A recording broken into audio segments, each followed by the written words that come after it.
Assalamualaikum warahmatullahi wabarakatuh. Nama saya Hesti Mirnawati dan ketiga rekan saya Dena Fitriana Setiadi, Mia Cahyani Putri, dan juga Usep Irawan.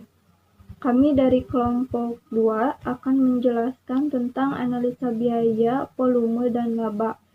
Definisi analisa biaya, volume, dan laba yaitu suatu analisa yang menggambarkan bagaimana perubahan biaya variabel, biaya tetap, harga jual, volume penjualan, dan bauran penjualan akan mempengaruhi laba perusahaan. Analisis ini merupakan instrumen yang lazim dipakai untuk menyediakan informasi yang bermanfaat bagi manajemen untuk pengambilan keputusan, misalnya dalam menentukan harga jual produk. Konsep margin kontribusi. Margin kontribusi, selisih antara harga jual per unit dan biaya variabel per unit. Besaran untuk menutupi biaya tetap dan memberikan keuntungan per unit.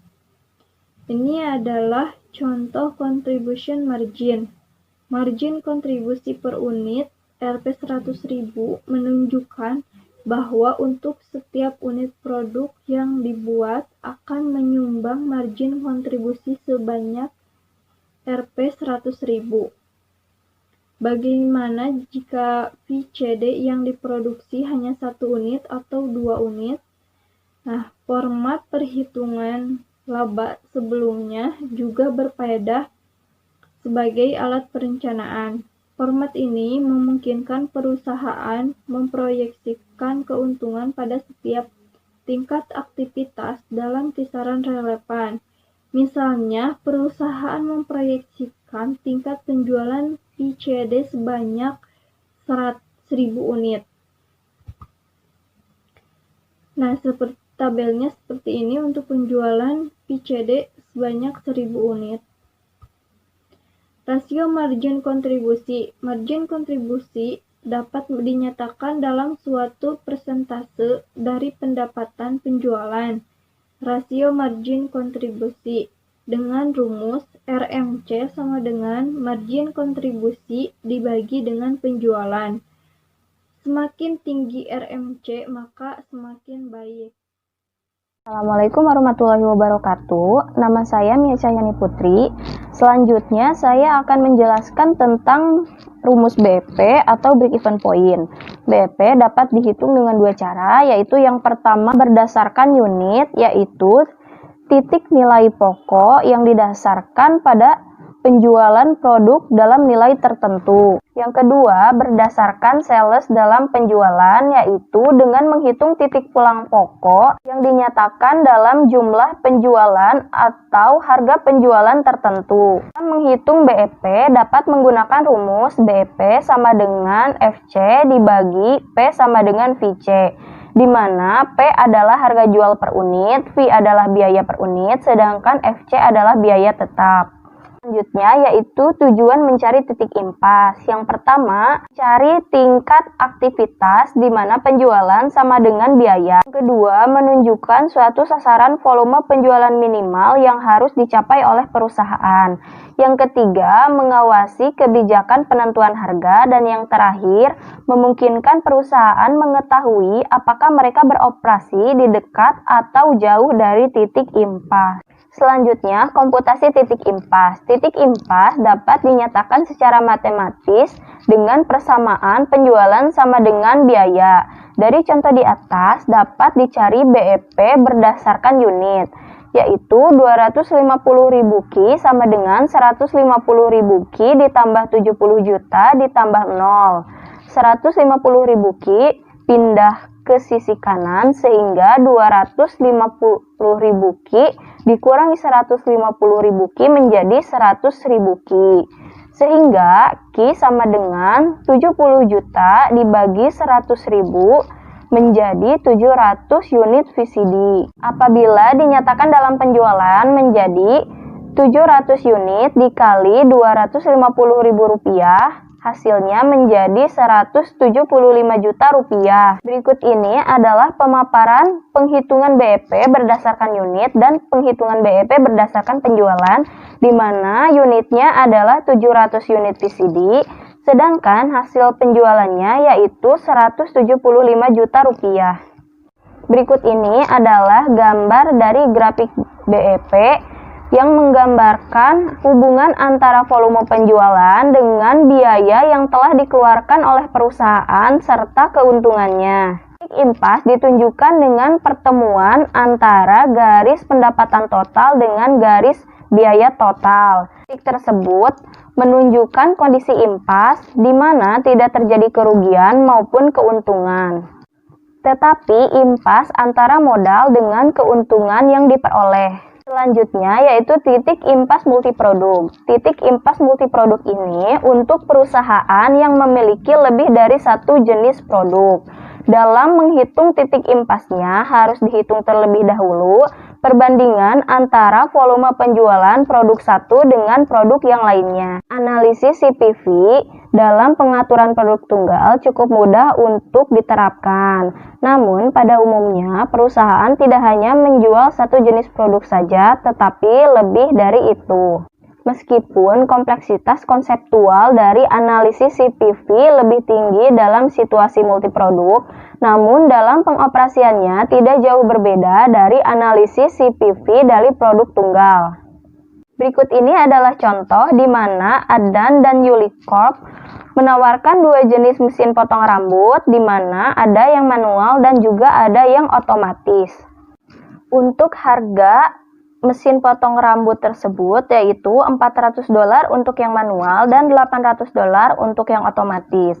Sedangkan estimasi penjualannya yaitu 12.000 unit untuk yang manual dan 800.000 unit untuk yang otomatis. Variable cost atau unitnya yaitu $325 untuk yang manual dan $600 untuk yang otomatis. Biaya tetap langsungnya $30.000 untuk yang manual dan $40.000 untuk yang otomatis. Sehingga total biaya tetapnya yaitu $96.250. Pengawas mampu memisahkan biaya tetap menjadi biaya tetap langsung dan umum. Biaya tetap adalah biaya yang dapat ditelusuri ke masing-masing produk dan akan hilang apabila produk tersebut tidak ada atau tidak diproduksi. Untuk yang selanjutnya akan dijelaskan oleh rekan saya, Dena.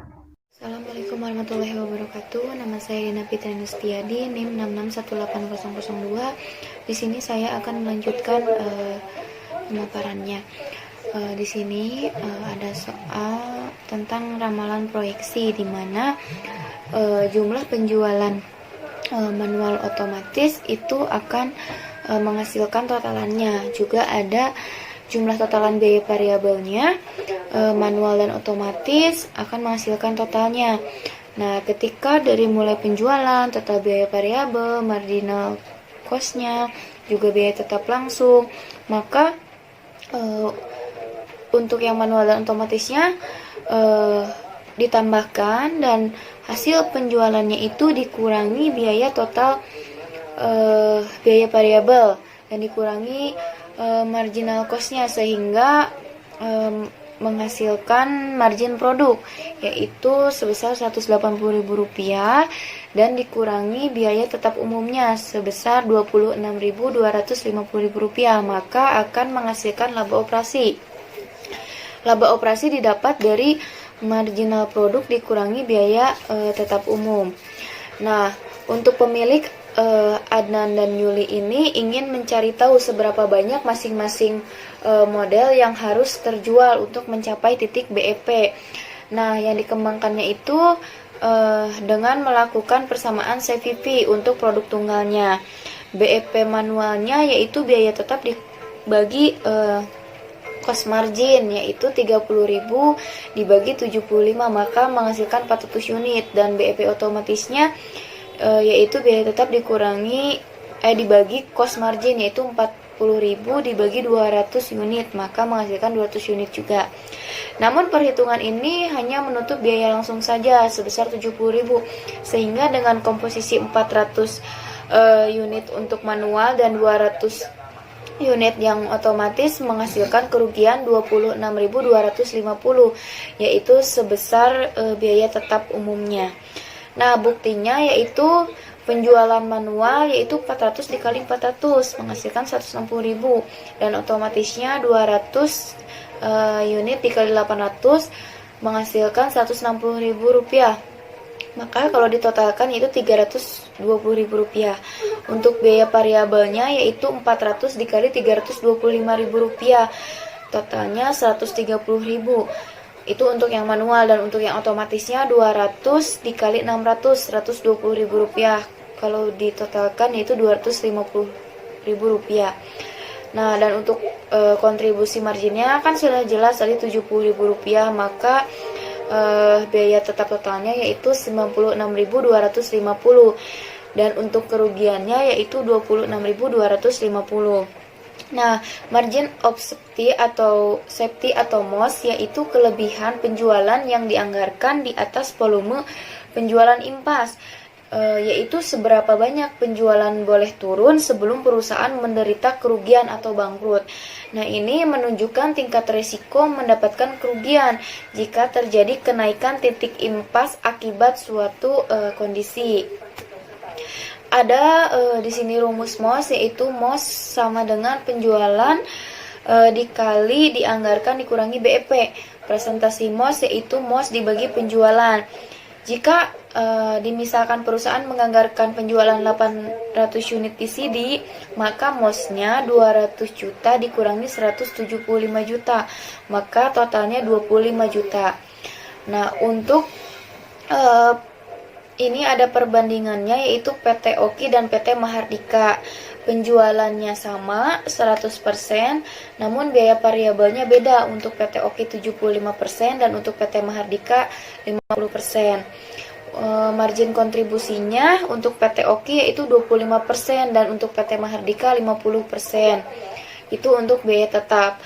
Nah, menghasilkan laba sama 30%, namun titik impasnya berbeda.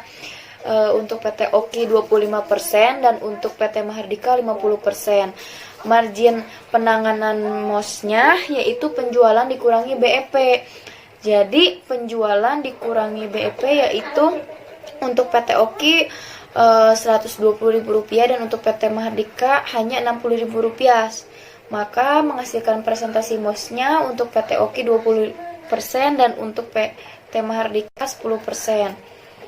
Nah, tuasan operasi yaitu tingkat pengeluaran biaya tetap di dalam sebuah perusahaan, di mana bagi akuntansi manajemen, tuasan operasi mengacu kepada kemampuan perusahaan untuk menghasilkan kenaikan laba manakala volume penjualan itu berubah gitu.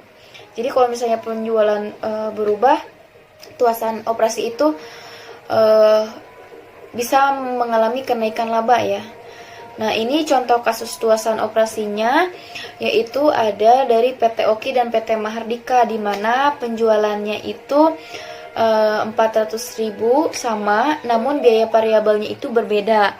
Untuk margin kontribusinya, PT Oki hanya 40% dan PT Mahardika 70%, namun biaya tetapnya di sini juga untuk PT Oki 40% dan PT Mahardika 70%. Ketika ditotalkan yaitu penjualan dikurangi biaya variabel, dikurangi biaya kontribusi dan biaya tetap, maka menghasilkan laba bersihnya sebesar 40.000 rupiah untuk PT Oki dan PT Mahardika. Untuk selanjutnya maka akan dilanjutkan oleh Usep Irawan. Oke, selanjutnya kasus tuasan operasi. Sebelum kepada contoh, apa sih yang dimaksud dengan tuasan operasi gitu kan ya. Nah, tuasan operasi ini yaitu tingkat pengeluaran biaya tetap di dalam sebuah perusahaan. Bagi akuntan manajemen, tuasan operasi mengacu kepada kemampuan perusahaan untuk menghasilkan kenaikan laba manakala volume penjualan berubah. Atau juga tuasan operasi ini disebut sebagai rasio biaya tetap total dengan biaya variabel total perusahaan. Nah, di sini semakin tinggi rasio ini, maka semakin tinggi leverage perusahaan atau semakin sensitif laba perusahaan terhadap perubahan dalam output atau penjualan. Oke, masuk kepada contoh. Nah, di sini PT Mahardika memiliki komposisi biaya tetap lebih besar dibandingkan PT Oki, walaupun jumlah biaya totalnya sama gitu kan, sebesar 360.000. Hal ini juga menggambarkan bagaimana dampak komposisi biaya tetap dan biaya variabel berbeda seperti ini gitu kan. Juga bagaimana jika penjualan naik 10%, apa yang akan terjadi gitu kan. Nah, dilihat dari tabel, kenaikan laba PT Oki yaitu sebesar 40%, sedangkan kenaikan laba PT Mahardika sebesar 70%.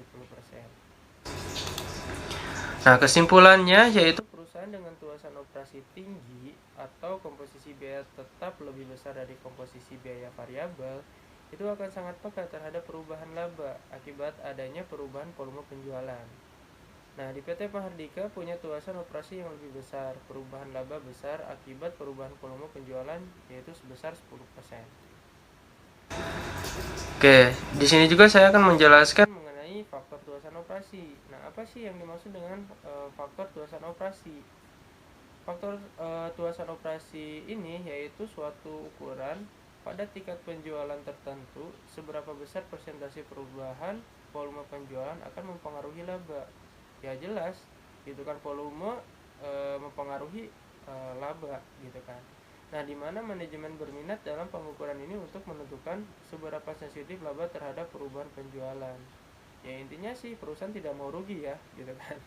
Nah, faktor tuasan operasi di sini yaitu bisa ditentukan dengan margin kontribusi dibagi laba bersih seperti itu. Nah, faktor tuasan operasi di PT Oki nih sebesar 160.000 yaitu dibagi 40.000 dengan total 4, maka perubahan penjualan yaitu tinggal dikalikan 4 kali 10% yaitu sebesar 40%. Juga faktor tuasan operasi PT Mahardika yaitu sebesar 280.000 dibagi 40.000 sama dengan 7, maka perubahan penjualannya ya tinggal dikalikan juga 7 kali 10% yaitu sebesar 70% seperti itu. Nah, dampak apa sih dampak terhadap pajak penghasilan gitu kan. Nah, pada saat menghitung titik impas atau BEP yang sudah dijelaskan oleh teman saya, pajak penghasilan tidak memainkan peranan karena perusahaan tidak membayar pajak bila atau apabila tidak mendapatkan laba atau perusahaan itu tidak mendapatkan laba. Jadi jika jika perusahaan ini tidak mendapatkan laba, maka posisi perusahaan ini tidak memainkan peranan untuk membayar pajak seperti itu. Nah, juga banyak juga perusahaan untuk memilih menetapkan laba sasaran mereka sebagai laba bersih setelah pajak ya tentunya, yaitu dalam hal ini pajak penghasilan perusahaan itu dianggap sebagai biaya gitu kan. Nah, misalnya persentase pajak yaitu sebesar 15%. Laba bersih yaitu sama dengan laba sebelum pajak dikurangi 15% dikali laba sebelum pajak gitu kan. Juga laba bersih yaitu sama dengan 85% dikali laba sebelum pajak. Nah, laba sebelum pajak sama dengan laba bersih dibagi 85% atau laba sebelum pajak yaitu laba bersih dibagi 1 kurangi persen pajak, atau pendapatan dikurangi biaya sama dengan laba bersih setelah pajak yaitu dibagi 1 kurangi persen pajak seperti itu.